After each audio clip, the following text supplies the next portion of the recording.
Welcome to Drink Naked. My name is Stewie Robinson from Naked Wines. On this podcast, I'll be talking with a legend, an absolute rock star from the world of wine, and hopefully getting the answers to what drives them to do exactly what they do. Along the way, you'll learn a lot about wine and the many, many exciting things about it, but especially you'll learn about how the winemaker, when free to express their creativity, can make something truly awe-inspiring and life-changing.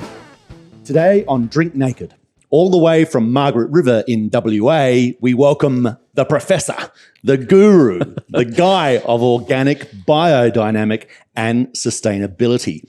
The whole schmear, as they say. Welcome, Mr. Ben Gould. Thanks, Stu. Thanks for having me. Pleasure. You are recognised as one of the finest practitioners of organic wines in Australia.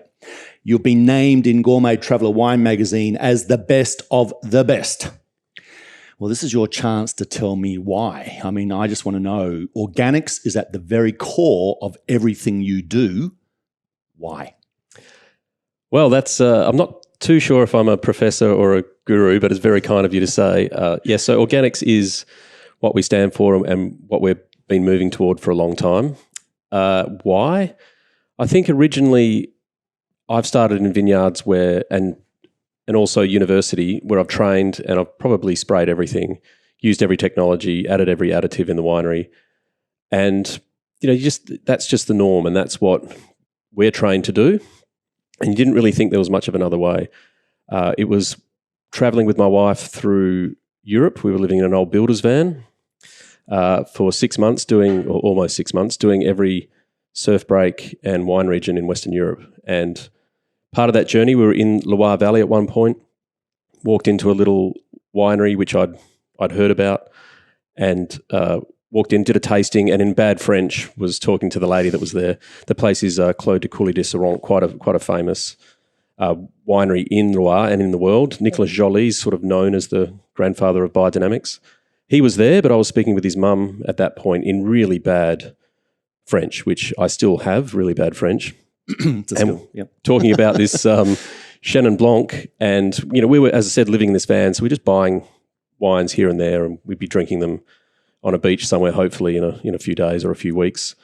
And I said, "Oh, this Chenin Blanc, tell me about the farming." And I'd known a bit about biodynamics, and we walked through the vineyard and heard about it, but just heard biodynamics is all a little bit woo-woo and whatnot. So, but the vineyard was alive. Everything. Birds, butterflies, the grasses, everything just seemed to be so healthy. And talking to her about the wine in this broken French, I was like, oh, so being a winemaker is like, how much sulphur's in it? And she told me it was 7 parts per million. And, from my training, you have to have at least 35 free in white wines, etc. And I thought, okay, cool, that's obviously been lost in translation. So, we'll just keep talking. And then I asked her about serving, so what should we serve this with? And she said, you should decant this wine 3 days before you drink it. I was like, okay, so it's 7 parts of sulphur and you've got to decant it 3 days before you drink it. This is definitely not making any sense. So I was like, oh, thanks very much. Bought a few bottles, did a few more of that region, headed to the coast. And it wasn't for months later. This thing's rolling around in the back of the van like it's not, we don't have a cellar-controlled temperature. We didn't even have a kitchen. So on the beach in Portugal, which was pretty magic, and decided to crack this bottle and sort of remembered what she said, but sort of discounted it because, I just speak bad French. So obviously it was lost in translation. So I poured a glass, had it, and was like, yeah, it's a pretty nice wine. Not bad. And then left the bottle, a couple of days later, opened it, had another glass, was like, oh, geez, this is looking really good. And then the third day, it just blew my mind. And this was a wine that was organic in the vineyard, because you have to be before you're biodynamic. And then in the winery, nothing was used except for this 7 parts of sulphur, which may have been naturally occurring. I don't really know. But what a wine. And it just made me rethink everything that I've been trained was sort of maybe not wrong, but there is another way. So fast forward, we get back home. We have this little vineyard that we've bought, my wife and I, and we're going to build a house on it. And this is back in Margaret? Back in Margaret River now, at the first vineyard, Blind Corner, was 4 hectares right in the middle of Margaret River.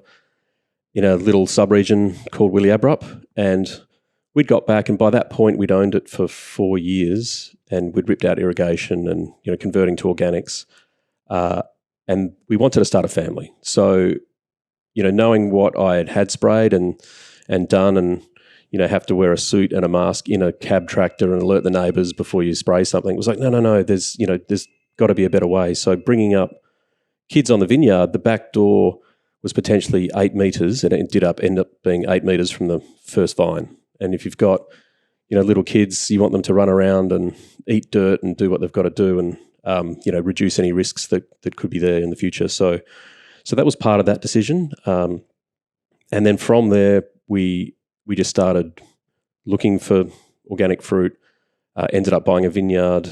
I think we signed it in 2014.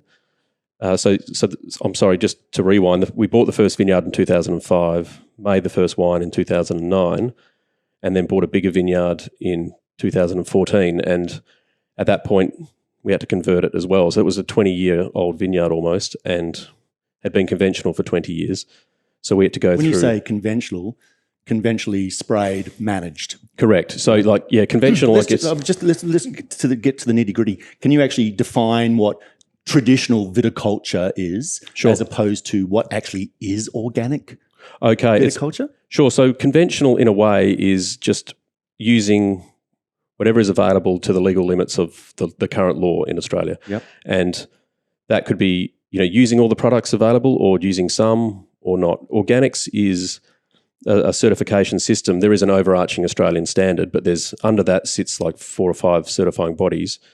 And so to define organics, it's not using any synthetic chemicals in the vineyard. That's from the viticulture perspective. In order to grow the best grapes possible, right? I think that's the goal of every winemaker, is to grow the best grapes possible. To do that conventionally and organically and biodynamically, look, that's a big question. For me, I think all things being equal, you do get better quality grapes from growing organics for many reasons. Yep. But it doesn't mean you don't get great organic, conventional grown grapes either. Yep. Yes. So, so apart from allowing your kids to walk out the back door and get their hands dirty without any fear of chemical pesticides or whatever, what was it actually that made you go from a traditional viticulture grape grower, sure, into that, down the rabbit hole? Absolutely. Apart from that wine that you tasted over in France. Well, once we tasted that wine, we started searching out more things like it and asking more questions. There's been a fairly strong in Margaret River.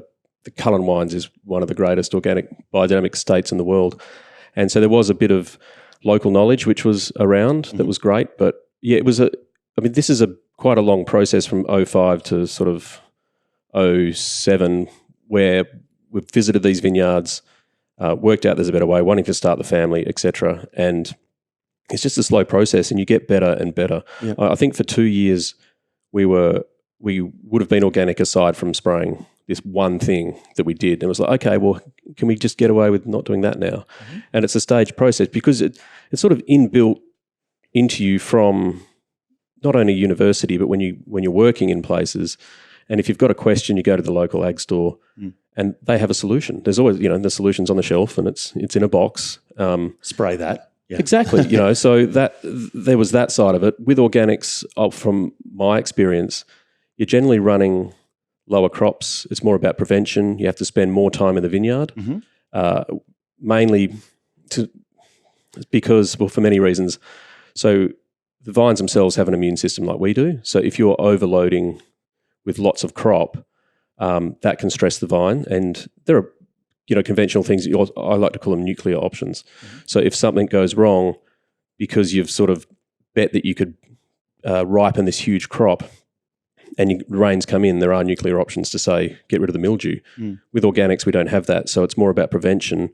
Part of that is having lower crops. So I guess to go back to the immune system thing, it's like us, say, eating fast food every day and running a marathon. You'll get to a point where you can't do it anymore. So what we try and do from a vine, so a marathon would be representing the amount of grapes that are on the vine, and the fast food would represent, the nutrients and everything that the vine's taking up. So in the middle of that's the immune system, and that gets put under pressure. So if we were to reduce, so let's say instead of that, we started having a smoothie in the morning and just running 5Ks a day, we can sustainably do that for a very long time. And that's the way that I see, and it's not a ratio, so it's not like we're growing the 5 kilometres and someone's doing the 42 marathon kilometres. But we're trying to find the balance of the vine, because it depends on the variety, the aspects, the weather systems that you expect, and you can help the vine find a balance where you can have a sustainable crop every year. Going forward forever. That's the idea, yeah. I think eventually, the vines will get to a point where it's not economically viable. I know in France they have a replanting regime because sort of vines are peaking at 40 for the best grapes, and then it's a very slow decline until, you get to 150. The grapes are amazing, but unless you're selling it for $500 a bottle, it's just you're going backwards. And the process of being certified as an organic grower takes how long? The minimum is 3 years from your last prohibitive input, which means the last non-organic thing that's gone into the vineyard. Right. From that date, 3 years is the minimum. Right. And they say minimum because there could be things in the soil that take a long time to get out. Yep. There could be things in the soil that you can never get out. Yep. Depending on what the land was used beforehand. But let's say, for instance, you practice organics and you have good record keeping, the shortest period can be 1 year. So, well, that's because you've been doing it for at least 2 before that, and you can prove it. And then also the soil samples and the audits and everything sort of proves and shows that you've been doing it right all along. So, but there is always a minimum.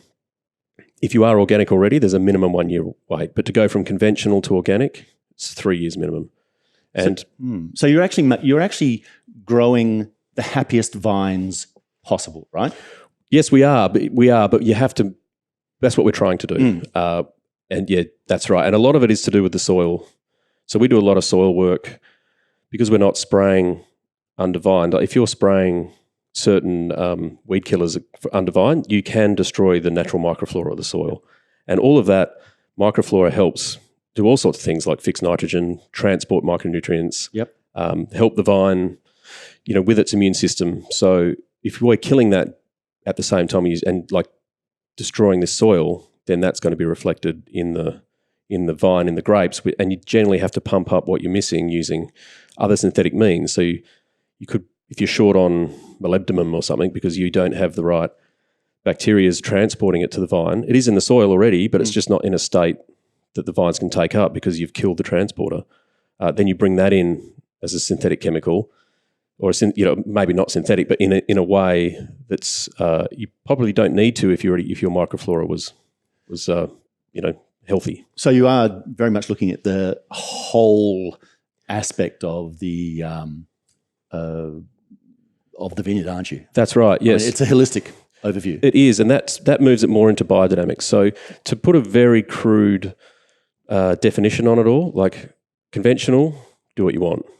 Organic, don't use bad stuff. Biodynamic, don't use bad stuff, but do a lot of good stuff. Okay, let's get to biodynamic in a little second, right? Because this is great, because you are actually a practitioner of all of the above. So let's get to that in a second. Sure. I want to ask the question, what happens if, for instance, you put all of this love into the vineyard, the most gentle, canopy management and soil management to get all the best out of the soil and the happiest grapes possible. What happens if your very next door neighbour is growing grapes in a very conventional way, that is using basically sprays off the shelf from the ag shop, for instance?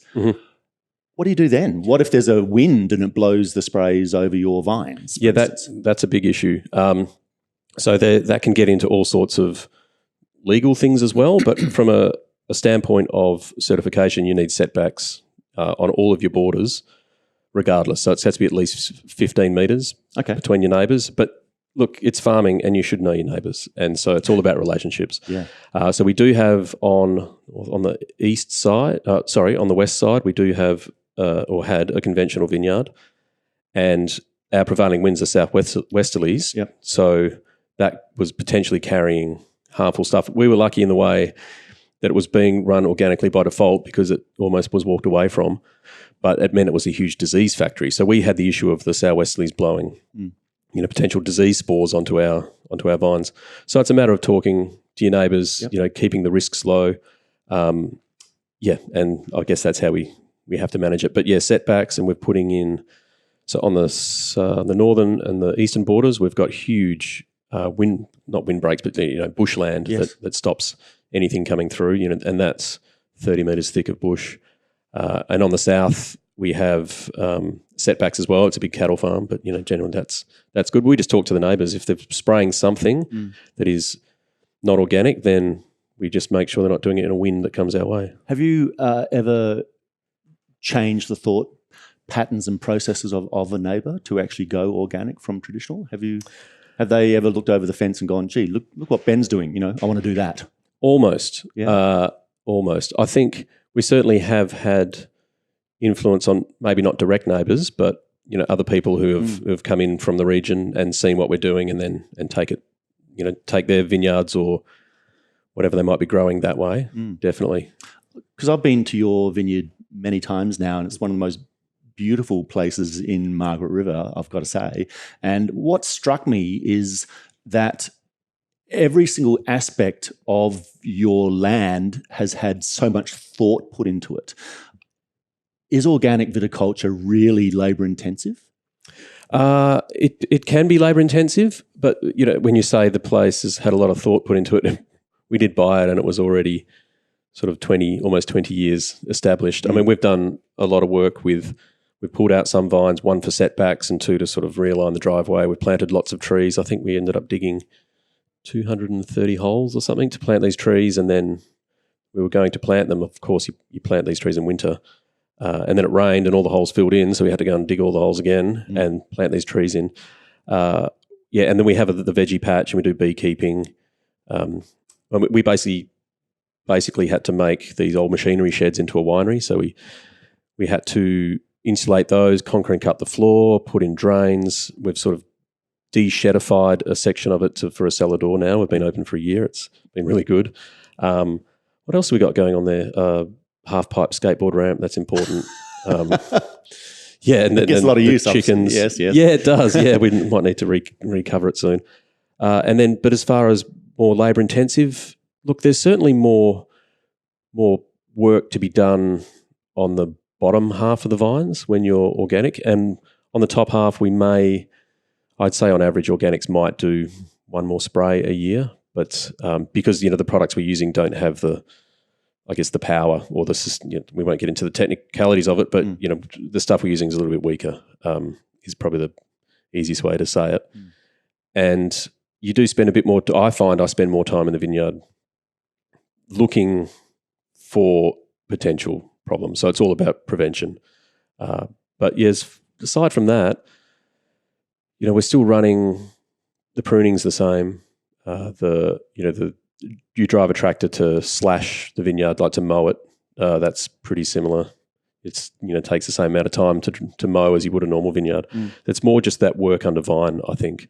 And we do the extras with the biodynamic sprays. That's a little bit more, but it's a bit more labour intensive. Okay, you've mentioned biodynamic now a few times. Let's get to the spooky stuff. Sure. So you practice organic viticulture to keep a happy vine and therefore happy grapes and the best possible produce out of the soil that you possibly can sustainably because of that organic viticulture. But there is another layer, which is a word that's gaining a lot of traction now around Australia and around the world for many years now, called biodynamic viticulture. What is it? Sure. So biodynamics, I want to say before we start that subject, that the reason we are using organics and biodynamics is driven by the same thing that drives everyone, I believe, generally everyone who makes wine, and that's terroir. Yep. So the greatest wines... What is terroir? Well, terroir is the expression of your site. So if you're making a wine from a site, you want to express that in the bottle the best way you can. And the best way to do that is to have your soil express itself so that the vines can take that up and express that in the grapes. Then you get to the winery and you use as little influence there as possible so that you're so that you can express your vineyard the best way you can. So getting to your question, biodynamics. So biodynamics was started, it's the oldest organic farming system. So before organic farming was a word, biodynamics existed. And that was back in the 1920s by a guy called Rudolf Steiner in Germany. So he started the Steiner schools, which a lot of people know. He was just a general brainiac, wasn't he, Guy? He was, yeah. He was pretty sure it was that he was employed or asked by the government at the time to respond to all the complaints or the concerns of the farmers around Germany about the degradation of their soils, their livestock, everything was sort of going down and down. And this was post-war, so sort of the 1920s, that all this issue started coming up. So he travelled the country, spoke to people, and then did a series of lectures. And, back then in the 20s, the thing with biodynamics, it means life force, if you break the words down. But when people think of it, the first thing I think of is, that's when you bury the cow horn on the moon and you dance around. It's all very pagan. Look, when this started, this was a time that religion played a very, very big part in life. And I think fast forwarding 100 years to now, it's the day-to-day life. Religion's not playing such a big part. So it is almost a religion. You get to a point in biodynamics, and for me and a lot of people I know, you sort of stop. You get the practicalities out of it, and that makes sense. And then you leave the rest of the woo-woo, spooky stuff, on the table. So, what are the practicalities of the practicalities? The basics are treating your land as a closed unit, but also as one organism. So, not seeing the soil and say the vine as being two different things, but as one thing. Mm-hmm. And that can include any livestock you're running, et cetera, et cetera. So you want to have the healthiest soil in order to produce the healthiest animals and plants. Biodynamics also would so it's about having a sustainable system, and you need quite a bit of land to do something like that. So that's like not bringing anything into the vineyard, mm-hmm. or sorry, I'm talking vineyards, but not bringing anything into your land. And then having it self-sustain. So enough trees grow that you can mulch them and put them on the vine or on the land to grow your products. You've got your products, and then there's enough trees growing again for the next year. So the whole thing's like this big cycle.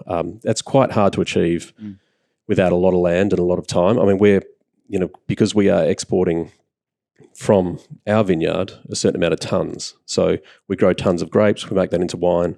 That leaves on trucks. So that's carbon leaving the system. We need to replace that. Otherwise, we're just depleting what we have. So biodynamics is not having to sort of bring in organic composts and carbon sources, but to have it all within your land. And as I said, it's hard to achieve. Some people apparently have done it, but yeah, it takes a lot of effort. Biodynamics also runs, like all farming, runs on the cycle of the solar cycle. So the 4 seasons is the easiest way to think about this. You've got the summer solstice and the winter solstice, which we just had. Mm-hmm. So summer's on the way. Yay. So the solstice is when the sun's furthest north in the sky compared to where we stand in the southern hemisphere. Obviously the opposite if you're across the equator. So that rules the seasons. So when the sun moves south, I know the sun doesn't move south, but from our perspective, when the sun moves south in the sky, we get hotter and hotter and hotter. So it takes a year for that cycle to happen. So let's say winter's finished, sun's coming up, spring's happening. That's when you plant a lot of seeds, because you plant in spring, you harvest in summer. So biodynamics takes obviously that into account because the sun rules everything.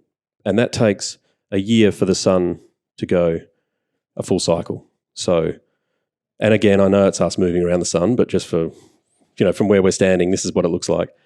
So summer solstice, again to the summer solstice, is 1 year, 22nd of December, whatever it is. But the moon also does a cycle like that as well, but that only takes 27 days. So biodynamics recognises that and a lot of other micro rhythms.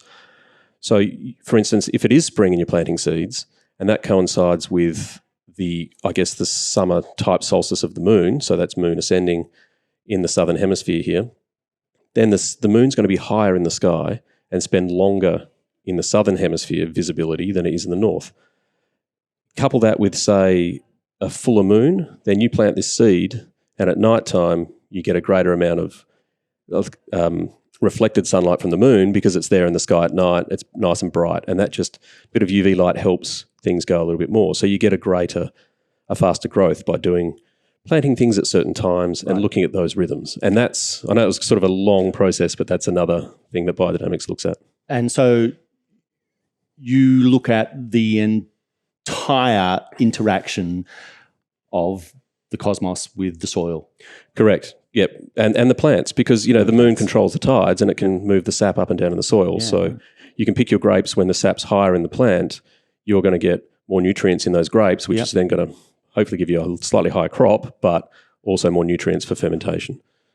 We're still learning all this, but that's the gist of it. I mean, you mentioned Vanya Cullen's Wines, who is sort of kind of a bit of a neighbour of yours because they're not that far away from where you are. True. And their wines are some of the most expensive and highly rated wines in the country. Mm-hmm. And she doesn't really... Yes, her site has a lot about biodynamic on the site, but she doesn't actually go on about it too much on the wines itself. It just is there as part of the winemaking process, isn't it? Correct, yes. Yeah, so I think in Vanya's, what she's done for biodynamics in Australia and I guess the world as well has been fantastic. So I think at the end of it, it is terroir. She's certainly expressing her site beautifully in her wines. Yeah. And it's not about the fact they're biodynamic. It's the fact that they're great wines. Yes. And whether biodynamics plays a part in that, I mean, I'm sure, I can't speak for Vanya, but I'm very sure that she believes that just as I do. Yep. But yeah, at the end of the day, you have to have a great product. Yeah. And which is what she's doing. Absolutely. And so do you. I mean, just to sum it up nicely with a neat little bow, it's all about keeping everything as healthy as possible to make the best wines possible. Correct. Yep. Yep, to express your site as best as you can. Yeah. The whole French notion, as you've mentioned, of terroir, a sense of place, a sense of provenance, could not be made or from anywhere else but your place because... Yes. So then it can't be copied. Exactly right, which is brilliant. So we've talked about what drives you to get up in the morning to actually grow the best grapes possible. Organic, biodynamic, totally sustainable. Tell us about the wines that you actually make from the grapes that you actually grow. Sure. So when we started back at the little small vineyard, we had a shed at the bottom. I can probably say it now that it was an illegal winery. It was just a shed that had some three-phase power connected to it, which was amazing, but we had nothing to plug into it. We had no running water. So the first vintage was me dragging this old basket press across to a little ferments and then having to bucket them in and then crank handle this press and get the juice out. And once it was juice or wine, I could pump it somewhere. So I could pump it to a barrel and then it was movable without me having to drag stuff. So I'd do that, do the basket pressing, and then I'd have to clean that tub. So I'd drag that outside, run to the water tank with a bucket, come back, scrub that out.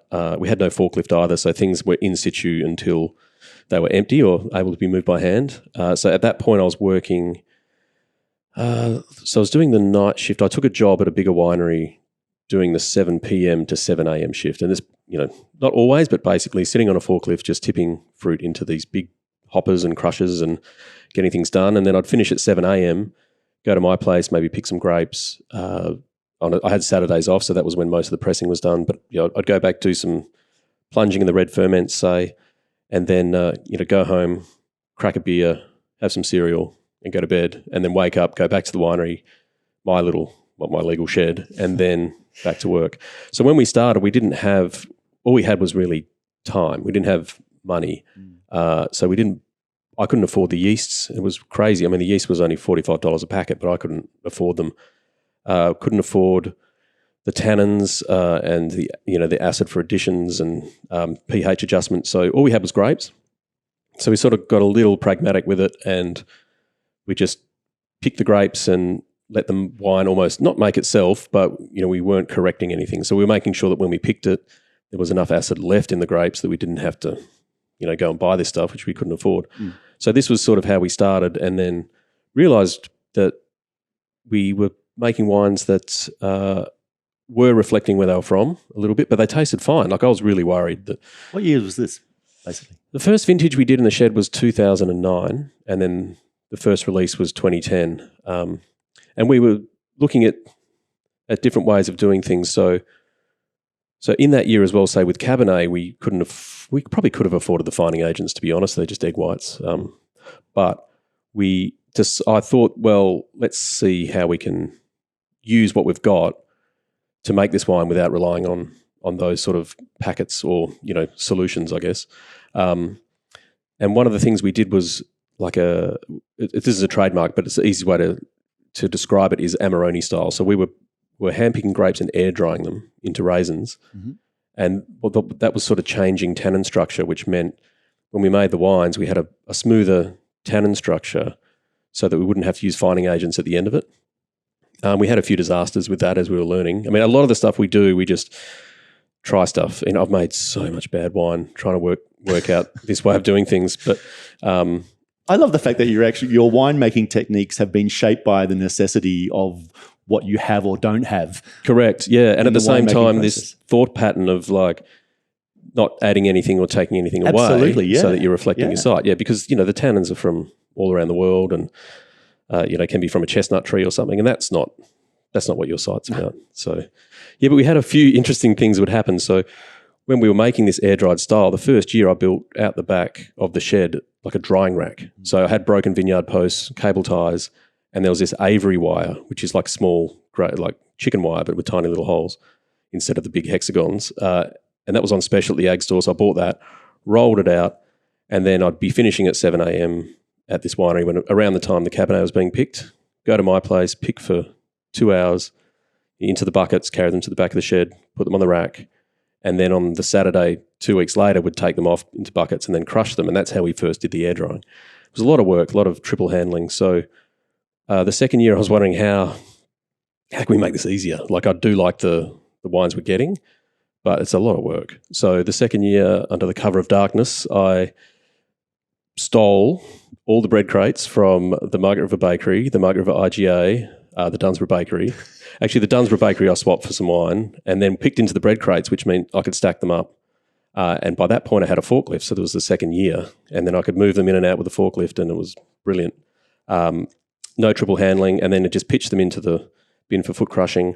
And then I dropped the crates back as well. And by that point, it was around Easter, and we had all these little raisins that were left that, you shake the grapes out and there's some still stuck. So I didn't bother cleaning because they would have all thought it was hot cross buns anyway. So it worked out quite well. So, yeah, lots of trial and error. Lots of trial and error. And at a time when there was a burgeoning fascination for this style of wine that you make. There certainly wasn't, no. Not then? No, not at all. So I was at that point doing the vineyard work and the winemaking, still doing some part-time work at another winery, and then doing the sales in Perth. And I remember borrowing my wife's little Astra and driving up to Perth to sell some wines. And I'd drive up, stay overnight on a couch. Drive up, see some bars and restaurants, overnight on the couch, do some more, and then drive home for dinner the next night. And for 2 weeks I did that. I remember coming home and not selling one bottle. Like, people just didn't understand what we were trying to do. So that was, it wasn't really until about 2013, I think, that there was things like, well, maybe 2012, I guess things started to really, people understood what we were doing. A few other, it was like strength in numbers. So a couple of other people in the region started doing this style of stuff, and it was like, oh, okay, I understand what you're doing. The Rootstock Festival started. There was a lot more interest in that sort of thing, and now it's huge interest. But yeah, back then. When you say this style of stuff, sure. So tell us exactly what you mean by this style of stuff when it comes to defining the wines that you actually make. Sure, it's very hard to define what we make, but this style, I guess, is being sustainable in the vineyard. For us, that's certified organic and biodynamic, and in the winery, not using additives so not to muddle where the wine's from. So to sort of, again, capture this wine. And it speaks to many different ways that the customer or the consumer would think is, people want to know about where their food comes from. So, what is in this, how's it grown, etc. So I don't know many people now that wouldn't buy a free range egg, for instance. And then it's just taken time to transfer into things like wine and beer. And then, with the whole craft beer scene blowing up, it sort of went, so beer's doesn't have to be, just the standard big company stuff that we're used to. And people got more adventurous, and, restaurants started sort of being locavore, but then also, wanting to be sustainable seafood. And then they wanted their wine list to reflect that as well. And so that meant transparency. Which we've always put on our website, exactly what we use, if we use it, So I think that whole thing sort of coincided with the lo-fi stuff, the natural wine stuff, everything coming together.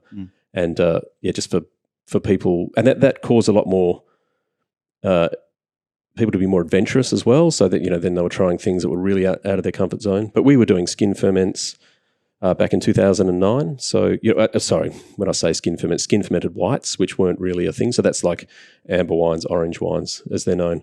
Pétillant naturel, so like naturally fermented wines. I think it was 2011 was our first one. I threw it out, but so 2012 was the first release. But back then, so that's now known as Petnat, and it's a huge thing. But a huge thing in bars right around the world. Exactly. Yeah. But when we started, the word Petnat sort of wasn't put together.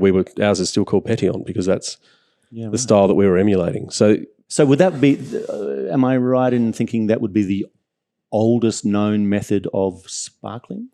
I think so, yeah. Method ancestral, Pétillant naturel, sort of what it's known as. So it's just capturing the primary ferment in the bottle. So you do end up, it finishes fermentation in bottles, so it captures all that bubble that's trying to escape, all the carbon dioxide, and becomes pressurized like a champagne, but at about half of the pressure. Right. And you end up with a sediment at the bottom, a bit like a Cooper's beer would have sediment at the bottom. Yep. Yeah, so that's just the yeast cells when they've finished their thing, or I say thing a lot, when they've finished their job, they just fall to the bottom. Because the bubbles is a byproduct of the whole fermentation process. Correct. So yeast eat sugar, which is naturally occurring in the grapes. They eat sugar, they make alcohol, they make a little bit of heat, and they make carbon dioxide bubbles. It's pretty simple, isn't it? It's a simple equation. Simple. Yeah. And I get the feeling that you are, in everything you do, trying to get it back to it being as simple as possible too. Exactly. Yeah, that's right. Yeah, that's not so much reduce the steps, but let's break this down, and how do we grow this to make the best fruit, and how do we reflect that in the winery as well, and have everything healthy. Sustainable is a word that's thrown around a lot, and it's sometimes used in place of words like organic. But for me, sustainable means being able to do something continuously for a long time. Yeah. So that you're not stressing any part of the system, whether it's the vineyard, whether it's financial as well, or in the winery, in the winemaking. It's interesting when you use the analogy of, it's almost unheard of now to actually not buy a free-range egg, for instance, which has come a long way in just a space of a few years, right? So that's an industry that has completely changed. And I remember when I was just over in Perth a couple of days with you, down in Margaret River at your winery, you mentioned that Margaret River is slowly going in this organic direction. Exactly, yes. Tell us what potential dream is happening there from a Margaret River point of view. Well, I think it'd be great if the whole region was organic. There are places in France that we visited, if I'm saying it right, as I said, I got bad French, like Beau-in-Provence is this small little town, and you cannot put the region on the label unless you are organic. Right. So that's sort of written into the law. So what's happening in Margaret River is there's been, an interest, more and more interest in organic grape growing, and what's happening now, to put it in perspective, at the moment there's a certified organic biodynamic trail map that you can get at any of the tourist bureaus, and it outlines where you can go and taste organic biodynamic wine, from certified, and there's only 5. But I think next year there's another 4. Wow. And then some big companies, Vas Felix recently announced their 240 hectares is going organic, and they're the oldest winery in the region. So I don't know everyone's numbers, but I think that will be probably the biggest, and that will only be 2 years away, I'm guessing. This is all me guessing, but they have announced that everything's going organic. That's massive. It's huge. Voyager Estate have started as well. That's another big vineyard and winery, and they're saying, I think it's 2022, everything will be within the certification system. I mean, these are very, very highly regarded Halliday 5-star rated wineries that are changing their entire methodology. Exactly. And you can see it in France at the first growth chateaus as well. They're all moving to organics and biodynamics. What's driving it so quickly? It could be, look, if the cynic would say that it's the market demanding it, and they're just reacting to market pressure. But you can think of it, the way I think of it is it is part of that, of course, but and people wanting to look after the soil, environment's such a bigger issue, even in our recent elections, etc. But we're selling a luxury product. Like this is something that is not a necessity, for life. So when people are spending a bit more on their wine, they're buying a luxury product and they want to know where it's from, how it's grown, and for me, the future it can only go that way. For this sort of thing, like if it's understand that to feed the world with population growing, we've got to come up with better farming techniques. Yes, and possibly use some of those conventional methods in order to keep everyone's bellies full. But this is luxury. This is not a necessity. So yeah, I think a lot of it's being driven by that. But also, people want to know. You mentioned that you've recently opened a cellar door, and yes. it's a stunning rustic experience. Certainly rustic. Are you finding people rocking up to your door knowing full well that you're an organic We winemaker? put that word everywhere, all over our signs. So I hope so. We're a bit off the beaten, I guess, off the tourist track. So people rarely just chance upon us. So that they've either heard of us or had it in a restaurant in, say, Perth, etc., and they're seeking us out, and they come armed with questions and what is this? How's this? Some people do drive past and go, what does it mean? What makes you organic and that one not? Yep. So it's great. We get a huge range of people. We have a big table that I built with my father-in-law out of old wine rack stillage that when Howard Park Winery updated all of their barrel racks, they used to have everything on these Jarrah stillages, which must be 30, 40, 50-year-old Jarrah. So we built this huge long table. I guess it's almost 5 meters long. So people can sit down at the table, pour them a glass, have a chat, and then also let them chat with each other. We're not sort of in their face trying to go, yeah, this is how we made this, because people are out for a day as well and they want to sit down and catch up. I mean, that's another thing that's always struck me about you and your family is the ingenuity that drives everything that you do. I mean, nothing goes to waste on your property, on your vineyard. True. Tell us a couple of stories. Like you've got a bottling line that is in an old shipping container. That's right. Well, that was also to avoid all sorts of going to council and getting new sheds approved. But our bottling line, I believe, was Vass Felix's bottling line, which they had in 1982, and they bought it secondhand off Darrenberg in McLaren Vale. So this thing has done the rounds. But it's, our whole winery is pretty much full of secondhand and borrowed and all sorts of stuff. There's a couple of new things now with like our concrete eggs, but everything tends to be secondhand or borrowed. And what's you mentioned the oil that you get to power some machines and stuff. Oh, I'm sorry. Yeah, so that's something we're working on. So, we try and, as you said, not waste things where we can help it. So we do all of our grape marc, we compost and we use that in our garden. Recently, my Sparky's actually somewhere caravanning up here on the East Coast, so he's got to come back and set this up for me. But we're almost done where we get the fish and chip oil from the local fish and chip shop. We're in a bit of a tourist town, so that can pump through quite a lot of fish and chips in summer. So we get the oil and we're converting that into biodiesel, and that will run the tractors and a generator for 3-phase power for the bottling line, bobcats and our cars, etc. So I just think it's amazing. Yeah, it should be good. I think the problem will be every time we start up something to do some work, we'll be immediately hungry because we'll be smelling fish and chips.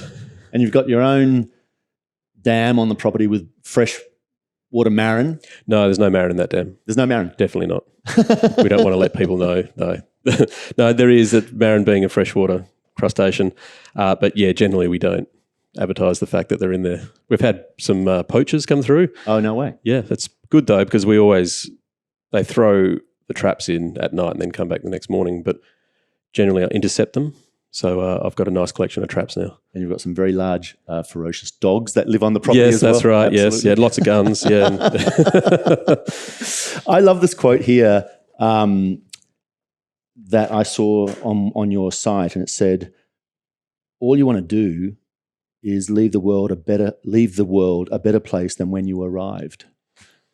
Yeah, that's not my quote. Someone way more eloquent than me came up with that years ago, I think. But yeah, if you can, I mean, that's a nice way to think about living. You know, if you can leave it slightly better, whether it's a little veggie patch or good humans as your kids or whatever it might be. You know, so that's what we try and do as well. You know, by through the organics on the vineyard, you know, getting the soils back to being improved, looking after the land. And like sort of almost all decisions we make come back to is there a better way to do this? So yeah, it's important. I just think it's great that you actually are asking that question at every single point of the journey.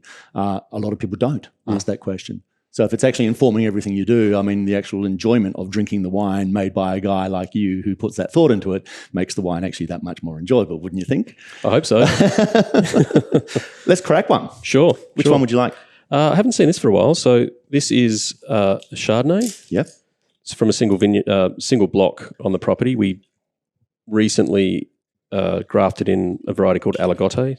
So it's another one of the Burgundy whites. Yep. This has about 1% of it in there, so not a great amount in order to sort of change the wine too much. But Aligoté is one of those varieties that holds its acid really well. Like it's a very late ripener, so we can pick it when it is less ripe and use it in the Chardonnay as an acid addition as opposed to going to a packet. But yeah, this was oak barrels, old French oak barrels, some concrete egg ferment and stainless steel. So the concrete egg adds a lot of texture.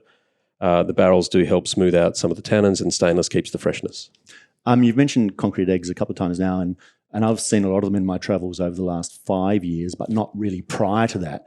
Sure. Can you just explain the theory behind this huge tank, which is shaped like an egg and is made from concrete? What is the point of it? Well, most modern winemaking involves stainless steel and barrels. So stainless steel is non-permeable, which means it doesn't breathe, and it's neutral. It has no flavour.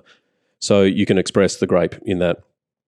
New oak will have flavour, but it's permeable, so it allows oxygen to move through the oak, and that can help smooth out a lot of tannins. It helps round out some of the flavours of the wine as well. So as the oak gets older, it doesn't add that oak flavour anymore, but it still has that permeability. So everything we use is, I think the youngest oak we have is 3-year-old oak. So it's got most of the oak flavour out. Again, that's part of trying to express the vineyard. Yep. So concrete eggs are neutral, but they also breathe. So they're like having an older oak, but they're also quite thick. So they can keep the temperature, because of the thermal mass of them, they can maintain the temperature lower as well. Yep. And the egg shape, the idea is when you get big tanks or big fermentations together, they start producing this carbon dioxide, they can run these convection currents. So it's like the whole tank's turning over all the time. Now, if you have an egg shape, when that happens, you tend to be picking up more of what they call lees. So that could be dead yeast cells, bits of grape skin, etc. And the more that's up and suspended in the wine, the more it can dissolve during the fermentation process, and you end up getting more texture. So as a component to a wine, I think texture is really important because it's not just how it tastes, it's also how it feels in the mouth. Yep. So it puts a real thickness on the palate, so it just sort of sits heavy, which is it's just a nice little addition to the wine. Again, I just love the thought process that goes into it. There's nothing that you do that hasn't been thoroughly thought through. You're not just doing a concrete egg because, it's fashionable at the moment. Sure. Oh, they look cool. They look really cool, don't they? I did want to get like 9 of them in a shed just with some green light to look like an alien hatching room. But no, they're a bit expensive to get that many.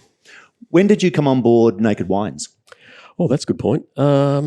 Actually, that's a trick question because I actually work at Naked Wines, so I know when you came on. It was actually 20th of May, 2014. Oh, wow, there you go. Yeah.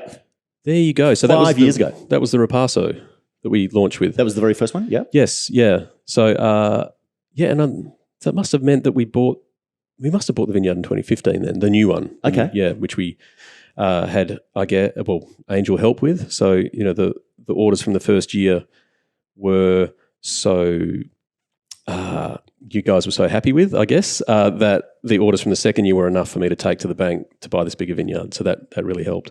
But the first wine we did, Ripasso, was the air drying that we did before, and that's always been a bit of a crazy wine. Always something goes wrong every year. In fact, for 2 years it went so wrong we didn't release it.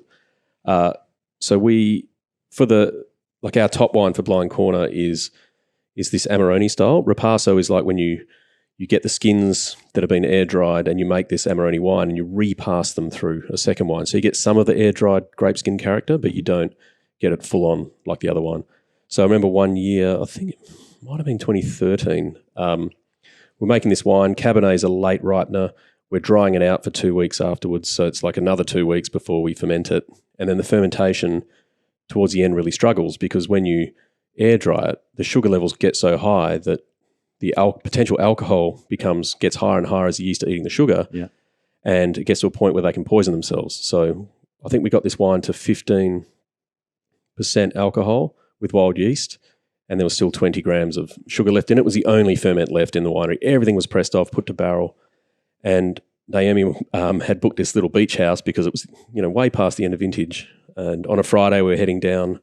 It's about 40 minutes drive away to a little town called Augusta on the south coast. Had a little beach house there for the weekend and into the next week. And I said, I can't go. I have to stay at the winery, our illegal shed winery, and look after this ferment because it's not going dry. It's closed, but I have to plunge it twice a day and just keep it warm and get it through. I said, just pack the car up, chuck the kids in, drive down. I'll work it out, And I was thinking being 40 minutes away, or to an hour, I'd have to punch this down twice a day. So that would 40 minutes there, 40 back twice. That's what's that, 160 minutes. So it's like 2.5 hours in the car plus the time, and it just wasn't a way to spend a holiday. No. So anyway, packed the car up and Naomi left, and I was sitting there wondering what to do. And then I thought, I know what to do. So it was only one ferment tub left. It was between a ton and a half a ton, so about 700 kilos. Had a forklift by that point. So I forklifted it onto the back of a trailer, hooked it up to my car, and I just took the ferment on holiday to the beach house with me. So we ended up, arrived on a Friday night, and then Saturday was plunging it. But because I only had a single axle trailer, so I couldn't disconnect it from the car.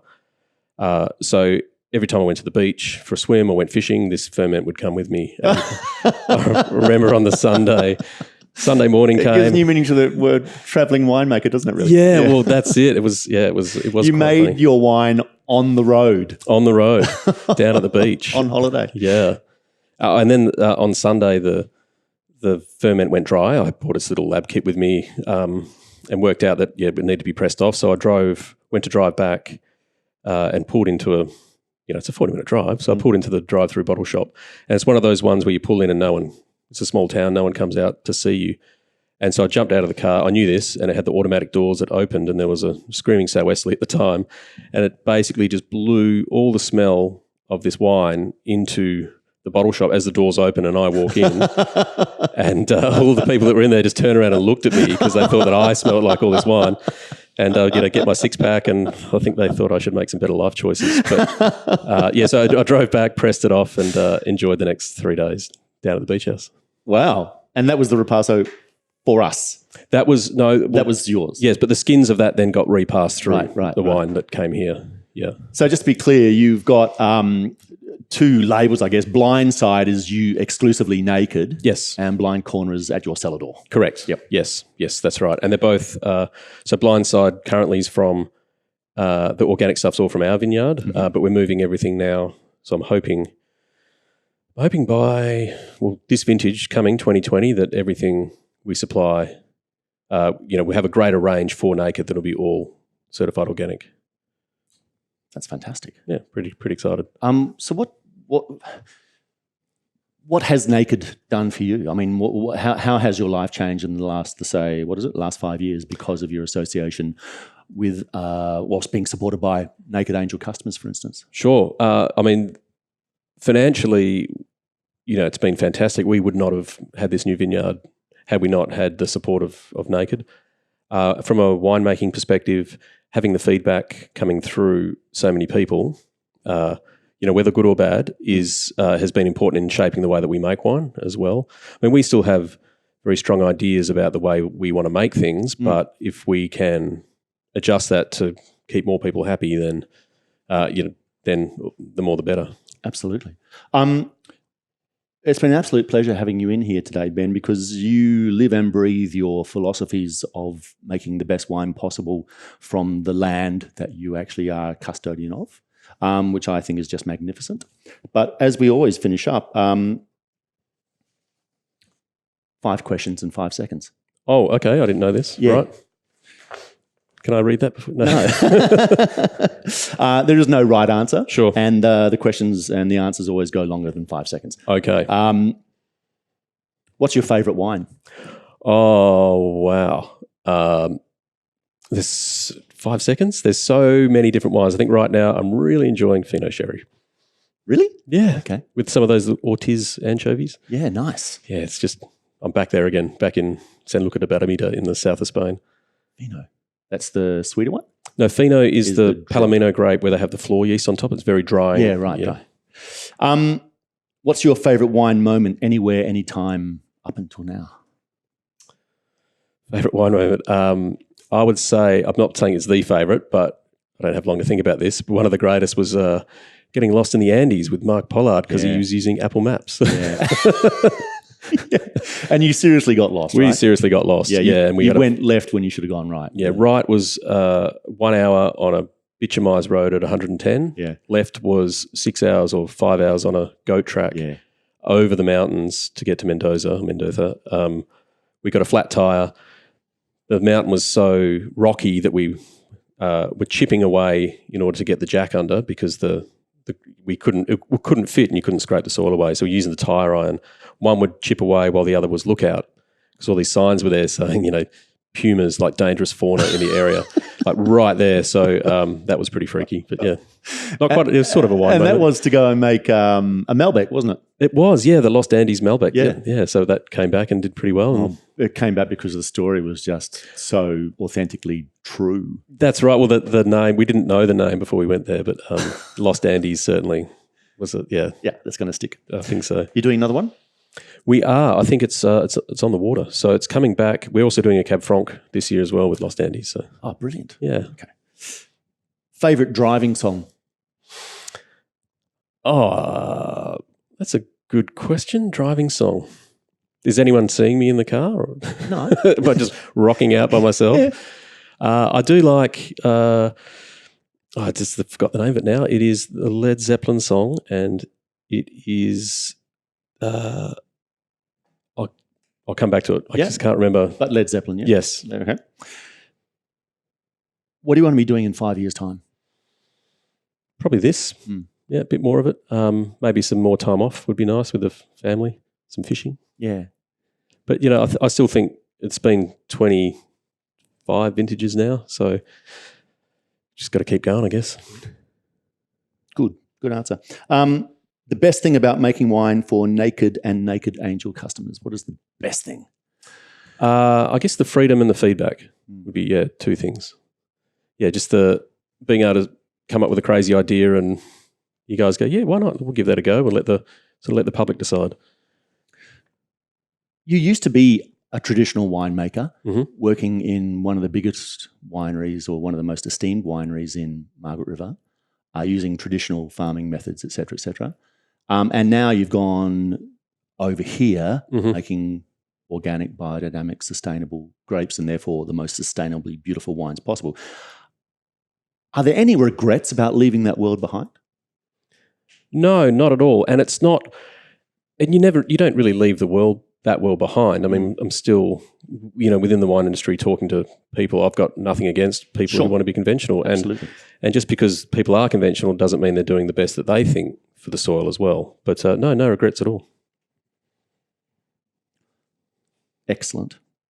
I just want to finish on this quote from you. I've stuffed up a lot of really good grapes. I've also made some really good wine and occasionally some great wine. But no matter what, it's always honest wine.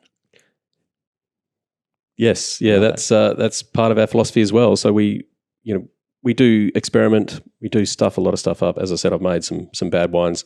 In this quest to sort of trap the vineyard in the bottle without using, packet solutions. And in some of those cases, if I just reached for one of these packets, the wines would have expressed themselves better than the path that ended up going down and spoiling. So, but you can't. I don't want to rely on that. I want to keep moving forward and be more consistent with making wines and going down this path that we've decided on. You also make beer. Do make beer, yes.